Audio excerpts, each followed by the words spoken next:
Greetings friends, and thank you for joining me for the first of a new type of video that I'm doing that is focused less on watching flow arts per se, more about talking about flow arts, philosophy, inspiration, things of that nature.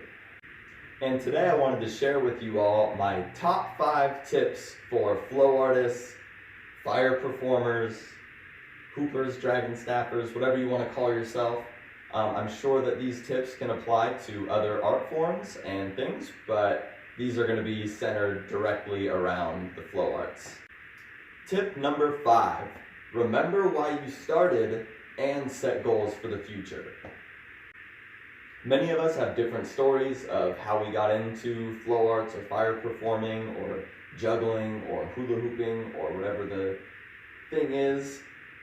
But it is likely that the further you go down this road of this art form, you can lose touch with why you started, with what got you into it, and what drew you towards the art form in the first place. And that can be something that's very important to remember and go back to from time to time. So the other part of this is to set goals. As you continue on your path, you're more than likely going to achieve many of your goals, hopefully.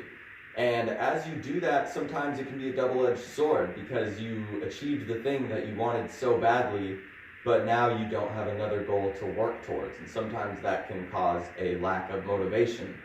And creating new goals can help you keep striving for something and keep pushing you to keep innovating and learning and stay passionate about this art form.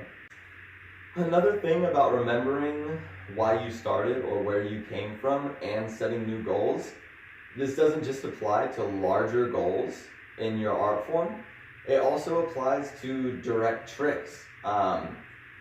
Remember the ones that were difficult to you when you first started and the ones that you thought were impossible that you figured out, and keep setting goals for new tricks in the future.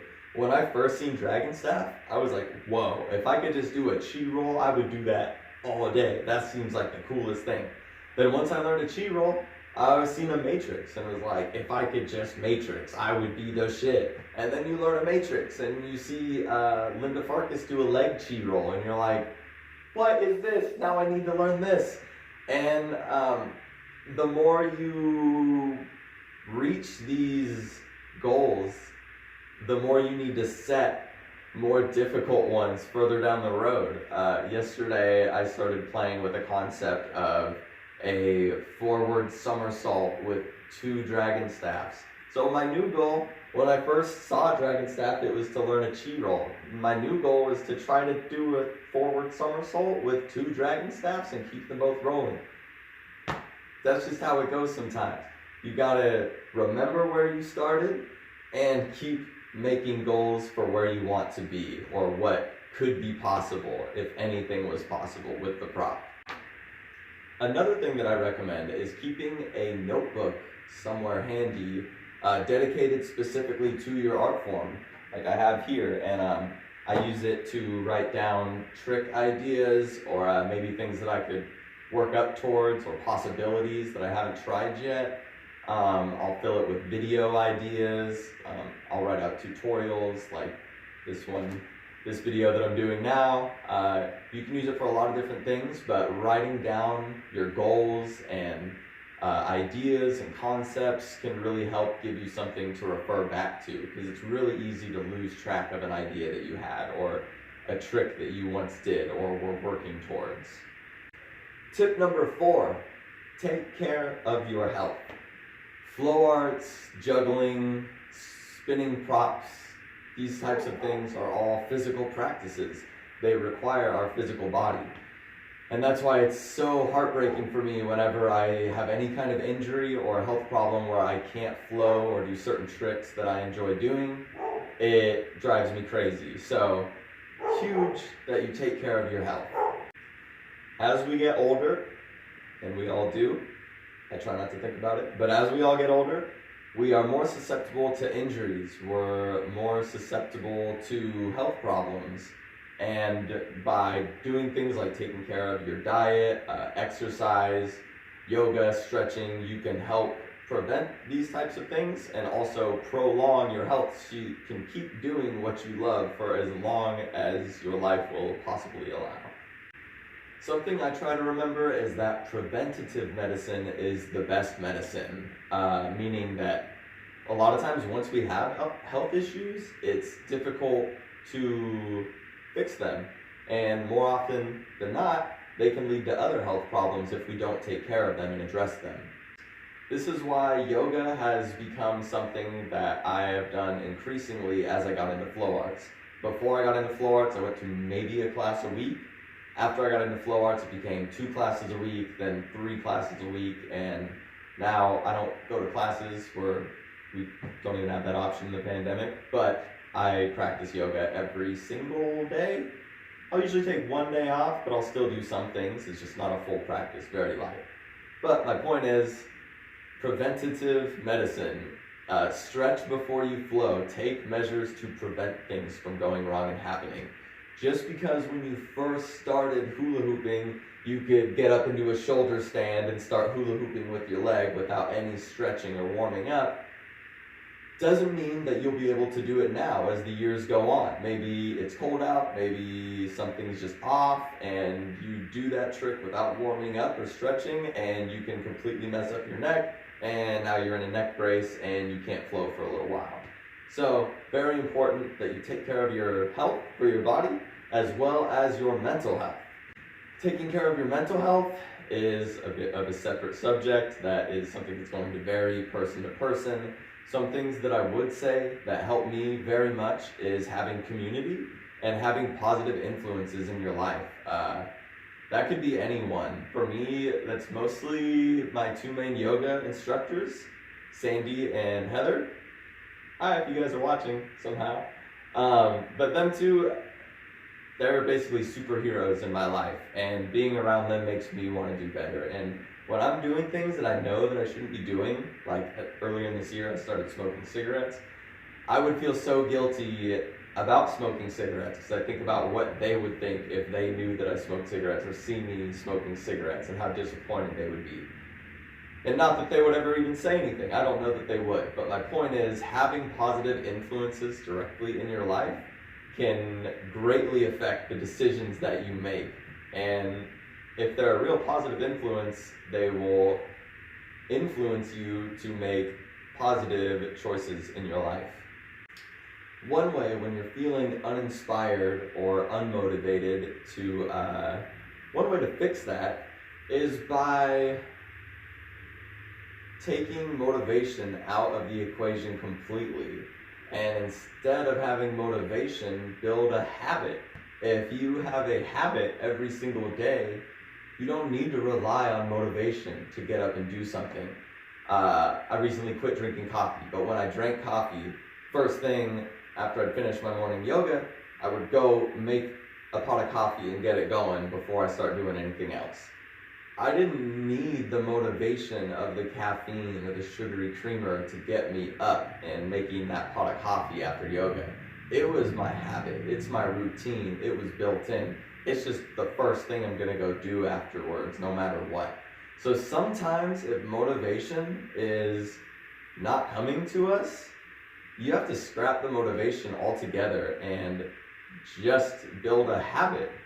Our actions affect our moods and behaviors as much as our behaviors and moods affect our actions. So maybe you aren't able to put yourself in a state of mind where you're motivated to go do something. But maybe if you can ignore that and just physically start doing something, it will change your mindset and make you feel more motivated to do that thing. It might sound weird, but trust me, it works. Tip number 3, make practicing easy and accessible. That is to say, remove any obstacles that might keep you from practicing or discourage you from practicing. One thing I like to do is have my props very easy to grab. If I have my Dragonstaff taken apart, the ends off of the staff, ends are in a bag, staff's in the corner of my closet, it's very unlikely that I'm going to pick it up to try a trick that I just scrolled by on Instagram. If I have it out, put together, sitting open in the corner of my room, much more likely I will quickly grab it and give the move a shot.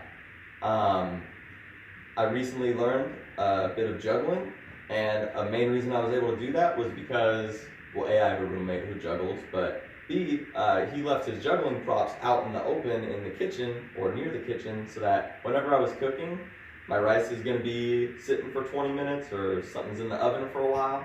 I would just go and practice juggling until my food was ready. And just having them out in the open made me so much more likely to actually practice. And without them being out in the open, I probably would have never learned, or at least would have taken me a lot longer than it did.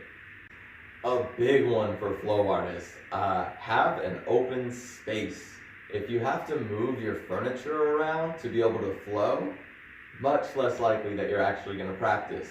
I like to have a couple of spaces depending on where you live and the weather. I like to have an indoor space so that I don't have to worry about rain, I don't have to worry about messing up my back, I can be barefoot, I can try ground stuff. I also like having a spot outside so that I don't have to worry about space in any kind of way, especially for juggling. I can throw things high. If I'm spinning staff, I don't have to worry about breaking wine glasses and coffee cups like I do. Also, a big one for me is having a practice space not at home. Something close by so that you're not driving a half hour to go practice and then a half hour back. Something 5 to 15 minutes away. Just because I find that if I practice at home, I am more likely to get distracted. I might want to stop to make a cup of tea, or I might want to stop to eat some food, or grab a different prop, or change the music, or take a break, or whatever it is. I will find a distraction if I'm at home. If I grab my props and go somewhere, I'm stuck there for a few hours flowing, so I don't want to have just grabbed my props and drove over there for no reason. And I also don't have the distractions or anything else to do, so I get in some of my best practices when I'm not at home. In short, the easier it is to practice, the more likely you are to practice. Tip number 2, be a fan of other flow artists and be a fan of other flow arts. In this scene, community, field, whatever you want to call it, it is very easy to become jaded. It's very easy to develop a negative outlook on things for many different reasons, and I'm definitely guilty of this. I get jealous of others. I get jaded about the whole community, about gig opportunities, about who gets gigs, and a lot of it is who you know, but a lot of it is these people put in work that maybe you're not aware of. And if someone's success is bothering you, let their success be your inspiration. There was a time when I was very early into Dragonstaffing in my first year, and one of my biggest Dragonstaff influences, Mick Phil, posted a video. And I watched it and felt so depressed because it was so good and I could not do a single one of those tricks. And I was getting to a point where maybe my ego was getting big and I thought, I'm pretty good at this. Also had not met any other flow artists at this time. And when I seen this video, I just felt crushed because I felt there was no way I was ever going to get there. I laid on my floor, sad about it for a while, maybe an hour. And then I flipped it into inspiration and went out back and practiced and practiced and practiced. Did not feel happy with the practice. Went inside, watched the video a few more times, was still pretty bummed out about it, and went back and practiced and practiced and practiced. And I'm not going to say I could do everything in that video, because I still can't, and it's been years. But I can do a lot of it, and a lot of the tricks that were blowing my mind are the first ones that I learned. So, you have to find a way when things are bothering you or upsetting you or making you feel down about flow arts or the greater flow art scene. You have to find a way to turn these things around and turn them into inspiration for you.